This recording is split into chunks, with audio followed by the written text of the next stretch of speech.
3 décadas de destierro y desunión, 30 años de duro exilio, extranjero domicilio, qué pena de son que canta mi errante generación. Saludos amigos de este programa, parte de la programación en español de la WLRN, Canal 17, Televisión Pública, Cuba y su historia. Mi nombre es Alberto Müller y en el día de hoy, bueno, hemos iniciado ya una serie sobre las religiones en Cuba, las fraternidades en Cuba, y ya hicimos un primer programa, por cierto, sobre el protestantismo, que hemos recibido múltiples llamadas de agradecimiento por ese programa, y hoy pues iniciamos o seguimos la serie con el catolicismo en Cuba, o sea, que es la religión en el caso cubano más fuerte. Pero bueno, para hablar de este tema tenemos al historiador Antonio Becchili, buen amigo, y bienvenido a este programa. Buenos días, Alberto, buenos días por la mañana. Sí, bueno. Pues nada, vamos a adentrarnos sin demora porque el tema es largo. Igual que en el protestantismo, hoy vamos a hablar del catolicismo. Intentamos hacer en cada tema 2 programas porque el tema es largo. Y después vamos a meternos en el tema de la santería, en el tema de la fraternidad, de la masonería, tan importante en la historia de Cuba. Y después en el tema también del judaísmo, que tiene todo aunque es minoritario en Cuba, tiene toda una representatividad fuerte e interesante para estudiar. O sea que estamos en Cuba y su historia, estamos dándole capacidad o cabida a todas las expresiones de tipo religiosa, que son obviamente todas muy respetables, y por supuesto a las fraternidades como la masonería, que también tiene una respetabilidad que no se discute. Y para empezar, Becchili, en este tema de la Iglesia Católica en Cuba, bueno, tenemos que empezar con el descubridor, no hay otra alternativa. El descubridor es muy importante. Así que ahí te dejo el inicio del programa. El descubridor, una persona muy peculiar, hombre estudioso, llevó una vida entera de marino, como sabemos, gente de Génova, de una familia de marinos, no solamente él, sino sus parientes, su hermano Bartolomé, por ejemplo, y después sus hijos, Fernando y Diego, de la misma manera. Pero un hombre de una profunda fe. De hecho, el diario de Cristóbal Colón está totalmente organizado de acuerdo al calendario litúrgico. Nunca te pone una fecha de mes y día, sino te pone la fecha religiosa. Por ejemplo, el día de Pentecostés, 1497. Entonces tienes que averiguar cuál fue el día de Pentecostés en el año de 1497. Demuestra que él estaba constantemente en oración y en reflexión sobre la campaña que estaba llevando a cabo, que no era una campaña de conquista. Colón es básicamente, y sus hermanos, son exploradores. Es la época de la exploración que había comenzado en el siglo anterior con los portugueses. Los portugueses empezaron a explorar toda la costa de África y a mejorar la navegación. De hecho, la tecnología portuguesa es la que hace posible la época de las exploraciones de todos los países europeos. Todo el mundo de Europa copió a los portugueses. Colón era parte de esto. Lo que no cabe duda es que Cristóbal Colón, y tú lo acabas de decir, era un hombre, primero, muy preparado. O sea, era un hombre técnicamente preparado, era un navegante, pero además era un católico. Era un católico practicante. Devoto. O sea, era muy devoto, y obviamente cuando viene en su segundo viaje en 1493, bueno, pues ahí se inicia el catolicismo en Cuba. Sí, así es. Realmente... En verdad en Cuba, bueno, en verdad el catolicismo comienza en las Antillas, sí, claro, y comienza en lo que es la isla de la Hispaniola, que hoy día le llamamos Santo Domingo, Haití. Claro. Pero ahí empieza con la fundación del Fuerte Navidad. Por cierto, una población del Fuerte Navidad muy interesante. Tengo la lista de los que se quedaron en el Fuerte Navidad, y no solamente hay españoles, hay italianos, irlandeses, hay ingleses, que esas personas perecieron. Cuando él regresa se encuentra con que el Fuerte Navidad había sido destruido y no quedaba ningún superviviente. Pero aparentemente, de nuevo volviendo al tema de Colón, Colón era un hombre con mucha devoción sobre su religión y sobre su manera de comportarse. Exagerado en lo que había descubierto, como todo descubridor. Equivocado. Equivocado, exageradamente equivocado. Sí. Pero eso no le resta lo que hizo, que nadie se había atrevido a hacerlo con su tesis de la manera de navegar para poder llegar al Asia, lo que en el proceso obviamente choca con América. Claro. Hay una, quiero mencionarla porque tiene importancia posterior, inmediata, ¿no? Y es la bula del Papa Alejandro VI, cuando se descubre que dictamina, que esa bula, que todas las tierras que se descubrieran por Colón pasarían a propiedad de los reyes de España. Eso parece una tontería y no lo fue. O sea, eso le dio una importancia a lo que se descubría y una protección a lo que se descubría como nunca antes, ¿no? Y eso creo que ayudó al desarrollo inmediato posterior. Claro, definitivamente. Tenemos que colocarnos en el siglo XVI. No podemos estar mirando la historia con ojos del presente. Eso presentismo es un grave pecado para cualquier historiador. En el siglo XVI, Europa tenía una unidad religiosa que era prácticamente, que era católica, definitivamente. Es decir, que el Papa era el árbitro muchas veces de estas cuestiones entre las naciones, entre los países, entre los reinos, porque de verdad países como tales se estaban en proceso de desarrollo. España es el primero, de verdad, el primer país que logra este paso. Es decir, que la bula de Alejandro definitivamente resuelve el problema de quién era el que tenía qué país tenía de verdad la capacidad o la autoridad para poder llevar a cabo la colonización y poder llevar a cabo todas las funciones de un Estado en posesión de otras tierras. Y definitivamente ahí comienza el catolicismo. Claro. Hay una cosa interesante, y esto es algo que siempre hago, yo resalto este tema. Pero para eso eres historiador, ¿no? A ver, gracias. La política y la religión son incompatibles. Siempre lo han sido y siempre lo serán. Es imposible porque el tema religioso que manifiesta una serie de preceptos morales y religiosos, obviamente, no concuerda con lo que hacen los políticos. Y los políticos y la religión siempre están en choque. Han estado toda la historia de Europa, siempre ha sido así, desde que comenzó el cristianismo hasta nuestra época. Pero al mismo tiempo, la Iglesia sí tomó una posición de defensa de los nativos. Tuvo una posición muy clara, y no solamente la tenemos con las casas, que quizás es el más famoso, pero en la misa, en la liturgia de Nochebuena de 1523 en Santo Domingo, Fray Antonio Montesinos le reclamó a Diego Colón, hijo del almirante, que en aquel momento era el virrey de España en América, era el único, le reclama claramente a él y a su séquito el hecho de que ellos estaban abusando de los indios. Eso es lo que crea de verdad las leyes de India. Le reclama buen trato. Le reclama buen trato y le reclama un trato cristiano y un trato humano. Esto tiene que ver, en el caso de Montesinos, que era de la orden de los franciscanos, tiene que ver con el caso de las casas, que viene de la orden de los dominicos, en el cual las casas y Sepúlveda tienen un debate en Valladolid sobre si los indios tenían alma o no tenían alma. Sí. Obviamente, Sepúlveda no gana el caso lo gana tan evidentemente de las casas porque se pone en evidencia de que estos eran seres humanos. Ahí es donde vienen las leyes de India, las leyes de protección de los indios, vienen las encomiendas, que era el caso de tratar bien a los indios para poderlos añadir, incluir en la cultura europea. Incorporar a la cultura europea que en ese momento se estaba formando en América, en el cual formó todo nuestro sincretismo cultural que tenemos hoy día. No. Porque bien es claro de que en España definitivamente la unión de todas las razas del mundo en esta época de las exploraciones y la conquista se llevó a cabo por España, mucho más rápido que con otras naciones. Aquí los peores colonizadores, en mi opinión, fueron los ingleses y los holandeses.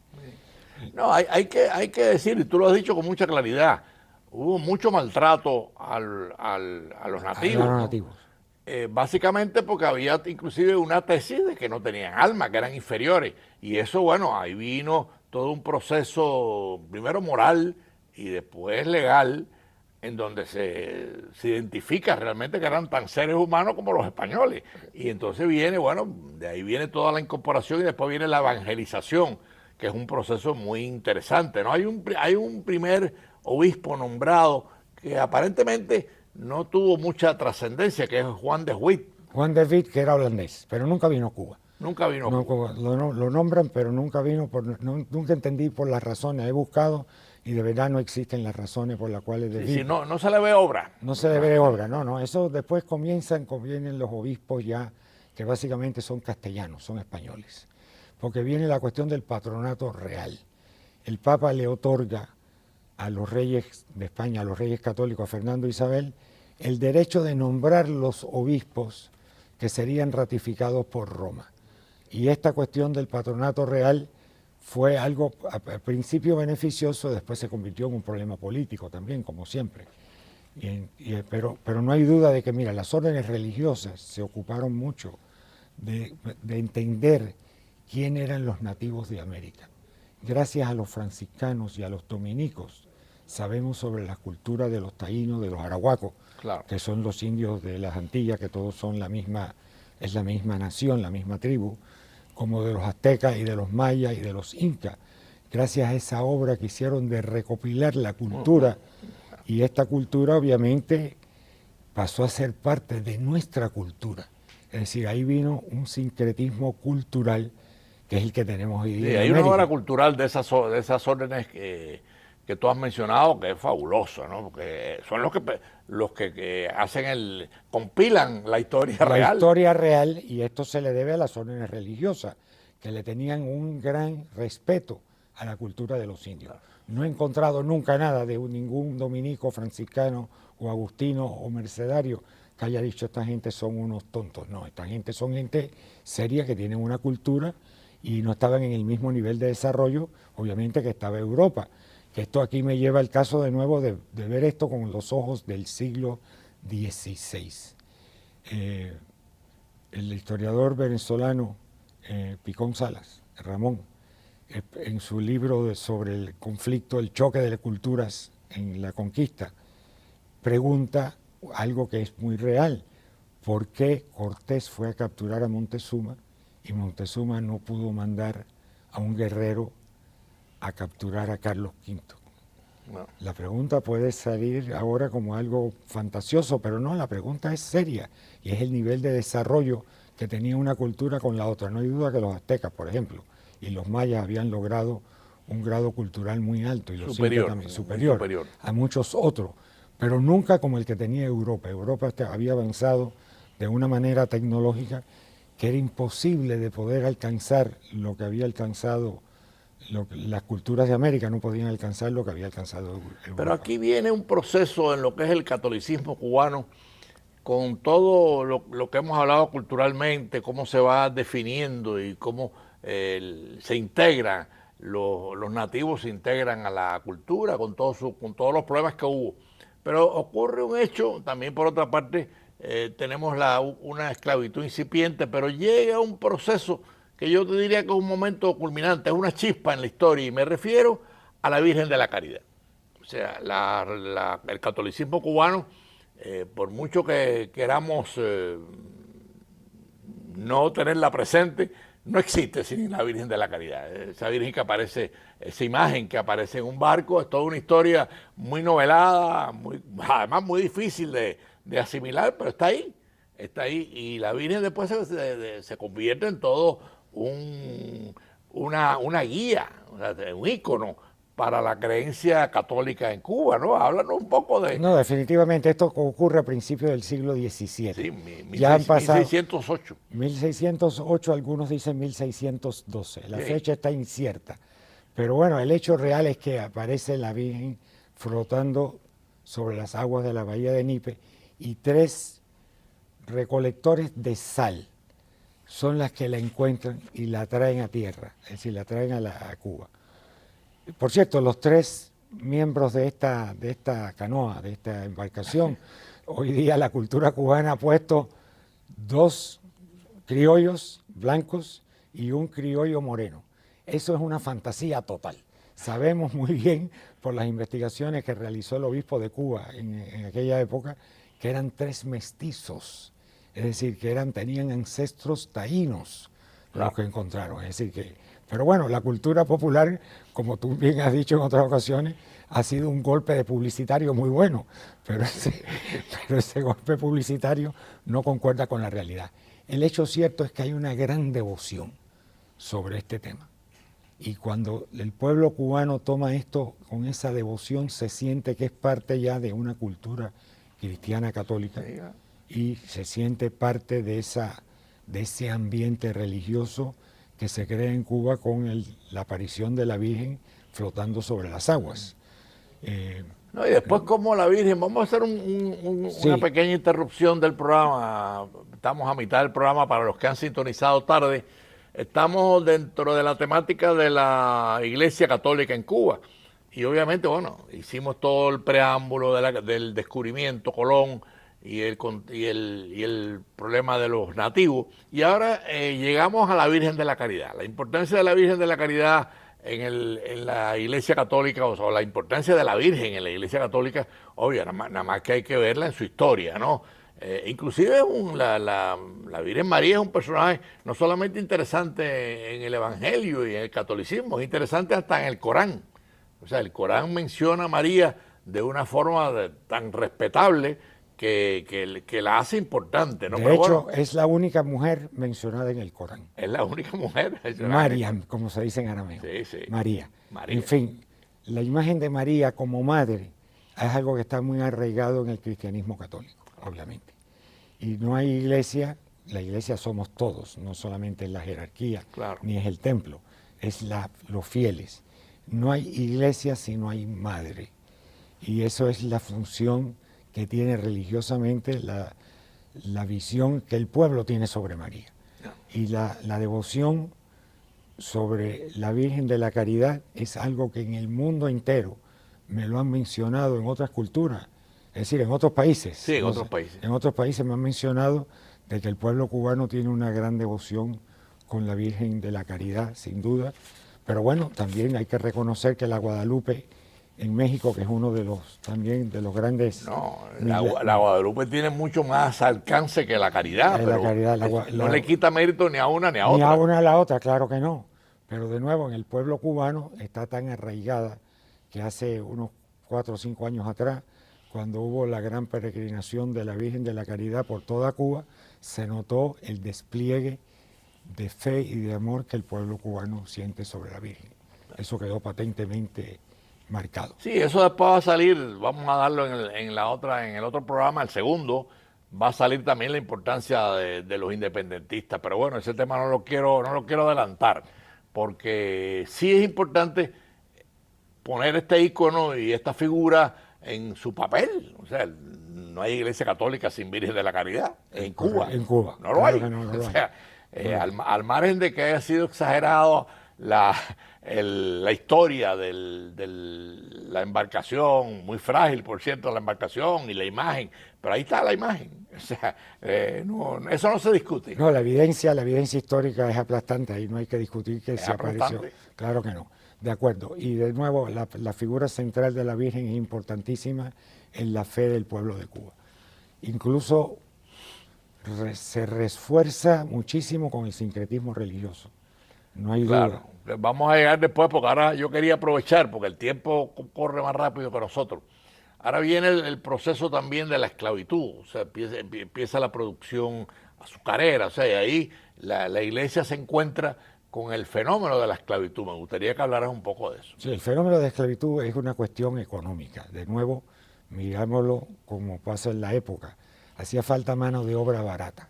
Y en África habían guerras. Y esas guerras de África resultaban en que habían esclavos, que los mismos africanos eran los que los vendían.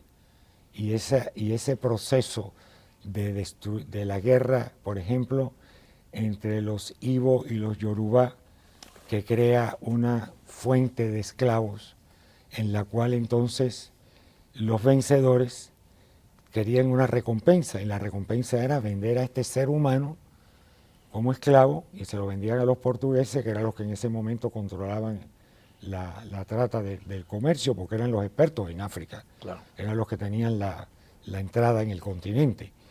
Y esto era para suplir la mano de obra que hacía falta para la intensidad laboral que requiere la industria azucarera.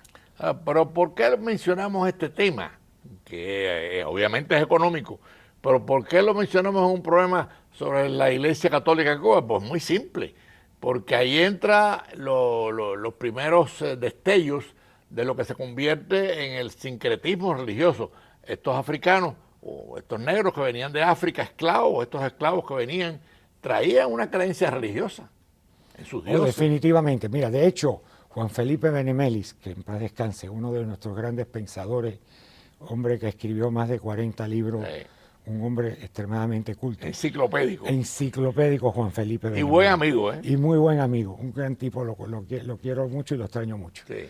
El caso es que Benemelis en una conferencia un día habló de que en el medio de esta crisis moral humana de la esclavitud, Cuba estuvo favorecida porque los africanos que llegan a Cuba son los Yorubá, los Ibo y los Gangá, gente extremadamente desarrollada culturalmente y con un gran sentido religioso. Llegan a Cuba y ahí es donde comienza el sincretismo religioso en Cuba, Claro. que por cierto no comienza en donde vivían los esclavos. El sincretismo religioso en Cuba, y esto está demostrado ya por todos los estudios, por ejemplo, la doctora Lidia Cabrera, de grata memoria, tiene en su libro El Monte una explicación espectacularmente exacta y veraz sobre cómo empieza esto del sincretismo. Y esto empieza en la casa del dueño del hacendado, con las mujeres.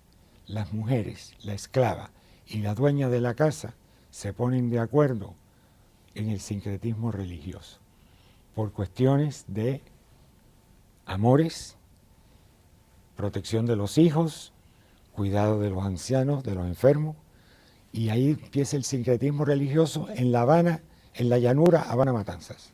Ahí es donde empieza, en el campo de la llanura que hoy día comprende la actual provincia de Mayabeque y el sur centro de la provincia de Matanzas. Que de por sí no deja de ser sumamente interesante cómo las creencias de ellos, por ejemplo, en las diferentes visiones de la Virgen, la santería o los yoruba, que era más bien el tronco central de la religión que viene de África, tenían también sus santos. Y cómo empiezan a empatarse uno con otro. Se encajan perfectamente en Cuba. Sí. Es donde comienza. Es donde comienza. El comienzo es Cuba.